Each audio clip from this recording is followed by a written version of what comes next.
One nation one elections ಇದೆ, ಮತ್ತು common civil code ಇದೆ, ಇನ್ನು ಜನಗಣತಿ ಇದೆ,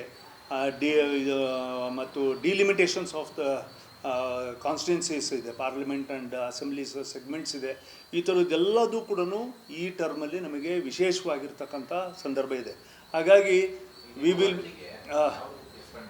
ಯಾವುದು ಸಾರಿ ಹೌದು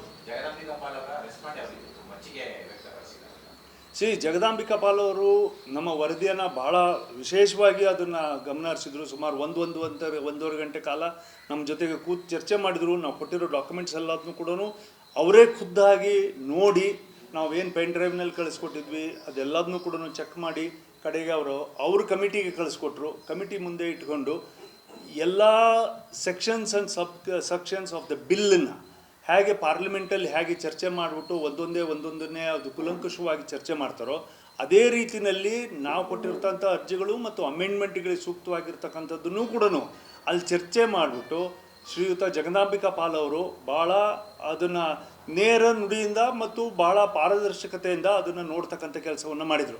ಹಾಗಾಗಿ committee JPC joint parliamentary committee ಏನು ಕೆಲಸ ಮಾಡಿದೆ, ಅದರಲ್ಲೂ ನಮ್ಮ MP ಆಗಿರ್ತಕ್ಕಂಥ ತೇಜಸ್ವಿ ಅವರು ಕೂಡ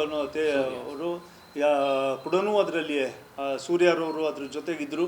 ಅವರು ಕೂಡ ಅದಕ್ಕೆ ಭಾಳಷ್ಟು ಒತ್ತಡವನ್ನು ಹಾಕಿ ಮತ್ತು ಮಾರ್ಗದರ್ಶನವನ್ನು ಕೂಡ ಮಾಡಿದ್ದಾರೆ ಅಂತೇಳಿ ನಾನು ಭಾವಿಸ್ತೀನಿ. ಮತ್ತು ಎಲ್ಲದಕ್ಕಿಂತ ಹೆಚ್ಚಾಗಿ ಜಗದಾಂಬಿಕಾ ಪಾಲ್ ಅವರು ಸುಮಾರಷ್ಟು ರಾಜ್ಯಗಳಿಗೆ ಹೋಗಿ ಬಂದಿದ್ದರು ಮತ್ತು ಎಲ್ಲ ಮುಸ್ಲಿಂ ಸಂಘಟನೆಗಳಿಗೂ ಕೂಡ ಮಾತನಾಡಿದರು. ರೀಸೆಂಟಾಗಿ ಜಮ್ಮು ಕಾಶ್ಮೀರಿಂದ ಬರ್ತಕ್ಕಂಥ ಮುಸ್ಲಿಂ ಸಂಘಟನೆಗಳು ಕೂಡ ಅದನ್ನು ಮಾತಾಡಿ ಅದನ್ನು ಒಂದು ಪಕ್ಕಾ ರೂಪದಲ್ಲಿ ತಂದುಬಿಟ್ಟು ಅವ್ರ ಎದುರಿಗೆ ಇಟ್ಟುಬಿಟ್ಟು ವೋಟಿಂಗ್ ಹಾಕಿಬಿಟ್ಟು ಇವತ್ತು ಯಶಸ್ವಿಯಾಗಿ ಬಂದಿರತಕ್ಕಂಥ ಕೆಲಸ ಇದೆ. ಹಾಗಾಗಿ ವಕ್ಫು ಇನ್ನು ಪಾರ್ಲಿಮೆಂಟ್ನಲ್ಲಿ we are very I mean hopeful that it will be passed, because ಅಲ್ಲಿ ಮೆಜಾರಿಟಿನೂ ಇದೆ ಮತ್ತು ಎಲ್ಲ ಅಂಗಪಕ್ಷಗಳು ಕೂಡ ಅದಕ್ಕೆ ಪೂರ್ಣ ಸಹಕಾರವನ್ನು ಕೊಟ್ಟಿದ್ದಾರೆ. ಇನ್ನು ರಾಜ್ಯಸಭೆಯಲ್ಲೂ ಕೂಡ ಅದು ಯಶಸ್ವಿಯಾಗಿ ಆಗುತ್ತೆ ಅಂತೇಳಿ ನಾವು ಭಾವಿಸಿದ್ದೀವಿ. ಒಂದು ಮೆಜಾರಿಟಿ ಇಲ್ಲ ಅಂದರೂ ಕೂಡ ಅಲ್ಲೇನು ನಮ್ಮ ಎಲ್ಲ ಉಳಿದಿರ್ತಕ್ಕಂಥ ಅಂಗಪಕ್ಷಗಳು ಕೂಡ ಇದೊಂದು ದೇಶಕ್ಕೆ ಬೇಕಾಗಿರ್ತಕ್ಕಂಥ ಒಂದು ಒಳ್ಳೆಯದು ಅಂತ ಹೇಳಿ, ಒಳ್ಳೆಯ ಕಾನೂನು ಅಂತ ಹೇಳಿಬಿಟ್ಟು ಎಲ್ಲರೂ ಗ್ರಹಿಸಿದ್ದಾರೆ. ಆ ನಿಟ್ಟಿನಲ್ಲಿ ನಾವೇನು 1 ಲಕ್ಷ ಇರ್ತಕ್ಕಂಥದ್ದನ್ನು ಈ 93-94ರಲ್ಲಿ 1.5 ಲಕ್ಷ ಇದ್ದಂಥ ವಕ್ಫ್ ಆಸ್ತಿ ಇವತ್ತು 9.5 ಲಕ್ಷ ಪ್ರಾಪರ್ಟೀಸ್ ಆಗಿದ್ದಾವೆ. ಸುಮಾರು ಎಲ್ಲದನ್ನೂ ಕೂಡಿಸಿದರೆ ದೇಶದಲ್ಲಿ it becomes about 34 lakh acres, 34 lakh ಎಕರೆಯಷ್ಟು ಇವತ್ತು ಸರ್ಕಾರದ ಹಿಡಿತಕ್ಕೆ ಮತ್ತು ಸಾರ್ವಜನಿಕರಿಗೆ ಮತ್ತು ಸಮುದಾಯಗಳಿಗೆ ಸಿಗ್ತಕ್ಕಂಥ ಒಂದು ಯೋಗ್ಯವಾಗಿರ್ತಕ್ಕಂಥ ಒಂದು ಕಾನೂನಾಗಿ ಇದು ಹೊರಹೊಮ್ಮುತ್ತೆ. So immensely thank and I wish all the best from Karnataka and our team for the entire BJP government and NDA partners also.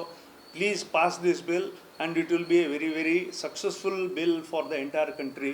ನಾವು ನಿಮಗೆ ಭಾಳ ರಿಕ್ವೆಸ್ಟ್ ಮಾಡ್ಕೊತೀವಿ, ಇದನ್ನು ಎಲ್ಲ ಪಕ್ಷಗಳು ಕೂಡ ಸಹಕಾರ ಕೊಟ್ಬಿಟ್ಟು ದೇಶದ ಆಸ್ತಿ, ಸಾರ್ವಜನಿಕರ ಆಸ್ತಿಗಳನ್ನು ಇದನ್ನು ಯಶಸ್ವಿಯಾಗಿ ತಾವೆಲ್ಲರೂ ಮಾಡಿಕೊಡ್ಬೇಕು ಅಂತೇಳಿ ವಿನಂತಿ ಮಾಡ್ಕೊಳ್ತೀವಿ. ಇದು ಇಷ್ಟು ವಕ್ಫ್ ವಿಚಾರವಾಗಿ. ಇನ್ನು 2 ವಿಚಾರ ಇದೆ. ಇನ್ನು 2 ವಿಚಾರ.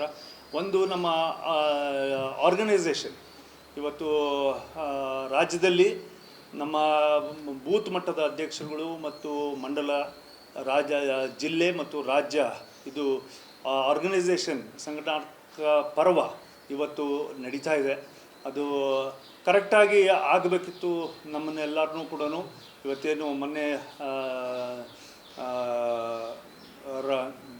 ರಾಧಾ ಮೋಹನ್ ಅಗರ್ವಾಲ್ ಅವರು ಬಂದಂಥ ಸಂದರ್ಭದಲ್ಲಿ ಭಾಳಷ್ಟು ಕೆಲವು ಮಾರ್ಗದರ್ಶನವನ್ನು ಮಾಡಿದರು ಅಂತೇಳಿ ನಾವು ಭಾವಿಸಿದ್ವಿ.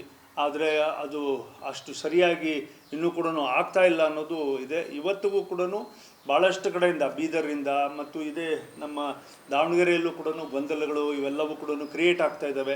ನಮ್ಮನ್ನು ಯಾರನ್ನೂ ಕೂಡ ಹೇಳಿಲ್ಲ. ಒಂದೇ ಸರಿಗೆ ಅಧ್ಯಕ್ಷರುಗಳನ್ನ ಘೋಷಣೆ ಬೆಳಗ್ಗೆ 8 ಗಂಟೆ ಬಂದುಬಿಟ್ಟು ಘೋಷಣೆ ಮಾಡಿಬಿಡ್ತೀವಿ ಅಂತ ಹೇಳಿಬಿಟ್ಟು ಎಲ್ಲದನ್ನು ಕೂಡ ಮಾಡ್ತಾ ಇದ್ದಾರೆ. ಇದೊಂದು ಸರಿಯಾದಂಥ ಮಾರ್ಗ ಅಲ್ಲ. ನಮ್ಮನ್ನು ಯಾರನ್ನೂ ಕೂಡ ಪ್ರತಿ ಜಿಲ್ಲೆಯಲ್ಲೂ ಪ್ರತಿ ಮಂಡಲದಲ್ಲೂ ಕೂಡ ಈ ಥರದ ಗೊಂದಲಗಳು ಶುರುವಾಗ್ತಾ ಇದ್ದಾವೆ. ನಾನು ಸನ್ಮಾನ್ಯ ಅಗರ್ವಾಲಲ್ಲಿ ಅವರಿಗೆ ನಾನು ರಿಕ್ವೆಸ್ಟ್ ಮಾಡ್ಕೊತೀವಿ, ಕೇಂದ್ರಕ್ಕೂ ಕೂಡ ಯಾರು ಇದಕ್ಕೆ ಜವಾಬ್ದಾರಿ ಇದ್ದಾರೆ ಅವರಿಗೆ ನಾವು ನಮ್ಮ ಇಡೀ ಕರ್ನಾಟಕದ ಆರ್ಗನೈಸೇಷನ್ ಹಿತದೃಷ್ಟಿಯಿಂದ ಮತ್ತು BJP ಪಕ್ಷದ ಹಿತದೃಷ್ಟಿಯಿಂದ ನಾವೆಲ್ಲರೂ ರಿಕ್ವೆಸ್ಟ್ ಮಾಡ್ಕೊತೀವಿ, ಒಂದು ಸ್ವಲ್ಪ ಇದಕ್ಕೆ ಯಾರು ಒಬ್ಬರು ಪಕ್ವವಾಗಿರ್ತಕ್ಕಂಥವ್ರನ್ನ ಮತ್ತು ಯಾವುದೇ ವಾಲ್ದೇ ಇರತಕ್ಕಂಥ ರೀತಿಯಲ್ಲಿ ಪಕ್ಷವನ್ನು ಒಳ್ಳೆಯ ದೃಷ್ಟಿನಲ್ಲಿ ಮುನ್ನಡೆಸೋ ರೀತಿಯಲ್ಲಿ ಇದನ್ನು ಒಂದು ಕಡೆಗೆ ಮಾಡದೆ ಎಲ್ಲರನ್ನೂ ಕೂಡ ಒಗ್ಗಟ್ಟಿಂದ ತಗೊಂಡು ಹೋಗ್ತಕ್ಕಂಥ ಕೆಲಸ ಮಾಡಿದರೆ ಎಲ್ಲರಿಗೂ ಕೂಡ ಒಳ್ಳೆಯದಾಗುತ್ತೆ. ಇಲ್ಲಾಂದರೆ ಅನಿವಾರ್ಯವಾಗಿ ನಾಳೆ ದಿನ ಗೊಂದಲಗಳು ಶುರುವಾಗೋದಕ್ಕೆ ಎಲ್ಲೂ ಕೂಡ ಅವಕಾಶ ಮಾಡಿಕೊಡಬಾರ್ದು ಅಂತೇಳಿ ನಾನು ವಿನಂತಿ ಮಾಡ್ಕೊಳ್ತೀನಿ.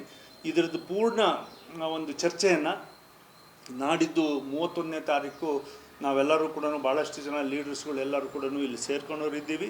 ಇದ್ರ ಬಗ್ಗೆ ಚರ್ಚೆ ಮಾಡ್ಕೊಂಡವ್ರಿದ್ದೀವಿ. ಮೊನ್ನೆನೂ ಕೂಡ ಅಗರ್ವಾಲ್ ಅವರು ಮಾತಾಡಿದ ಮೇಲೆ ನಮ್ಮ ಅಶ್ವಥ್ ನಾರಾಯಣ ಅವರು, ಅಶೋಕ್ ಅವರು, ವಿರೋಧ ಪಕ್ಷದ ನಾಯಕರು ಮತ್ತು ಹಿರಿಯರಾಗಿರ್ತಕ್ಕಂಥ ಸದಾನಂದ ಗೌಡರು ಇವರೆಲ್ಲರೂ ಕೂಡ ಇದ್ರ ಬಗ್ಗೆನೂ ಕೂಡ ಚರ್ಚೆ ಮಾಡಿಬಿಟ್ಟು ಅವ್ರದ್ದು ಎಲ್ಲದನ್ನೂ ಕೂಡ ನಮ್ಮ ಇದನ್ನು ಕೂಡ ನಾವು ಕಳಿಸ್ಕೊಡ್ತೀವಿ ಅಂತ ಹೇಳಿದ್ದಾರೆ.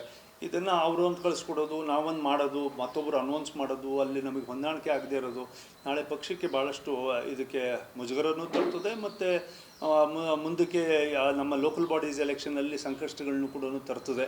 ಮತ್ತು ವಿಶೇಷವಾಗಿ ರಾಮುಲು ಅವರಿಗೆ ಏನಿವತ್ತು ಆ ಥರದ ಘಟನೆ ಆಗಿದೆ, ನಮಗೆಲ್ಲರಿಗೂ ಕೂಡ ಭಾಳ ಮನಸ್ಸಿಗೆ ಅದ್ರ ಬಗ್ಗೆ ಹಸಿಯಾಗಿದೆ, ನೋವಾಗಿದೆ. ಯಾಕಂದರೆ ಒಬ್ಬರು ಲೀಡ್ರ್ ಆಗಿರ್ತಕ್ಕಂಥವ್ರನ್ನ, ಪಕ್ಷಕ್ಕೆ ನಿಷ್ಠೆ ಇರ್ತಕ್ಕಂಥವ್ರಿಗೆ ಈ ಥರ ಆಗಬಾರ್ದಿತ್ತು ಅಂಥೇಳಿ, ಮತ್ತು ಯಾರಿಗೇ ಆದರೂ ಕೂಡ ಮನಸ್ಸಿಗೆ ನೋವು ಆಗಬಾರ್ದಿತ್ತು ಅಂತೇಳಿ ನಾನು ಭಾವಿಸ್ತೀನಿ. ಹಾಗಾಗಿ ನಾವೆಲ್ಲರೂ ಕೂಡ ರಾಮುಲು ಅವ್ರ ಜೊತೆಗೆ ಇದ್ದೀವಿ. ಮತ್ತು ಈ ಥರದ ಸಂದರ್ಭದಲ್ಲಿ ಯಾರೇ ನಾಯಕರುಗಳಿಗೂ ಕೂಡ ಒಳಗಡೆಗೆ 4 ಗೋಡೆ ಆಗಿರ್ತಕ್ಕಂಥದ್ದು, ಹೊರಗಡೆ ಬರದೇ ಇರತಕ್ಕಂಥ ರೀತಿಯಲ್ಲಿ ನೋಡ್ಕೊಳ್ಬೇಕಾಗಿರ್ತಕ್ಕಂಥ ಜವಾಬ್ದಾರಿನೂ ಕೂಡ ಆರ್ಗನೈಸೇಷನ್ ಮಾಡಿದವ್ರಿಗೆ ಇದೆ ಅಂತ ಹೇಳಿ ಕೂಡ ನಾನು ಭಾವಿಸ್ತೀನಿ. ಅದನ್ನು ಆದಷ್ಟು ಅದನ್ನು 4 ಗೋಡೆ ಮಧ್ಯೆ ಚರ್ಚೆ ಆಗಿರ್ತಕ್ಕಂಥದ್ದನ್ನ 4 ಗೋಡೆ ಮಧ್ಯೆ ಇಟ್ಕೊಳ್ಬೇಕಾಗಿರ್ತಕ್ಕಂಥ ಜವಾಬ್ದಾರಿಗಳು ಇದ್ದಾವೆ ಅಂತ ಹೇಳೋದು ಕೂಡ ನಾನು ಭಾವಿಸ್ತೀನಿ. ಇಷ್ಟು. ಮತ್ತು ನಿನ್ನೆ ದಾವಣಗೆರೆಯಲ್ಲಿ ಕೆಲವೆಲ್ಲವೂ ಕೂಡ ಬೆಳವಣಿಗೆಗಳು ಆಗೋಗಿದ್ದಾವೆ. ಅಲ್ಲಿ ಲೋಕಲ್ ಬಾಡೀಸ್ ಎಲೆಕ್ಷನ್ಸಲ್ಲೂ ಕೂಡ ನಿಮಗೆಲ್ಲರಿಗೂ ಬಿಜಾಪುರದ ಏನಾಗಿದೆ ಅಂತೇಳಿ ನಿಮಗೆಲ್ಲರಿಗೂ ಕೂಡ ಗೊತ್ತಿದೆ.